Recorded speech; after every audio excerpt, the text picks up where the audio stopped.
Of course, we have to talk about the Titan god Atlas.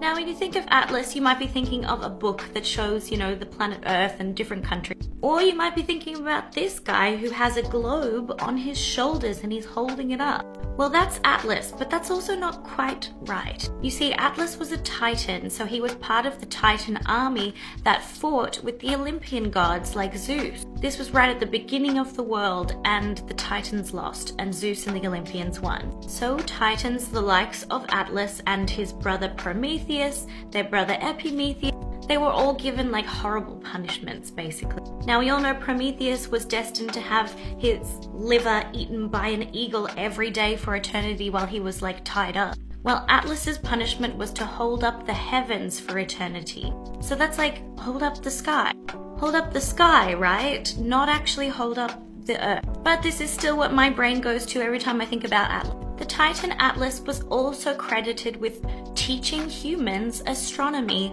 and how to navigate the seas using the stars. He also supposedly rotated the heavens every night, so that's why the stars would travel from one side to the other. And sometimes, rather than holding up the sky or the heavens or the earth or whatever, he would be guarding a set of pillars that were holding up the earth or the sky. But most of the time we see him struggling like this with it on his shoulders. You might remember when we did the Heracles myth that he does have an encounter with Heracles, and Heracles tricks him because Heracles, he needed the golden apples from the tree that the Hesperides were guarding. In some myths, the Hesperides are the daughters of Atlas, and Heracles tricks Atlas into helping him. Other daughters of Atlas, the Pleiades, the constellation of the Seven Sisters, they were also the daughters of Atlas. And Calypso from Homer's Odyssey, the goddess who kind of holds Odysseus captive for 7 years on her island. She's also one of Atlas's daughters. Now, we recently talked about Oceanus, and Atlas's mother was the Oceanus called Asia, and sometimes she's called Clymene. So Atlas is said to reside in what is now modern-day Morocco,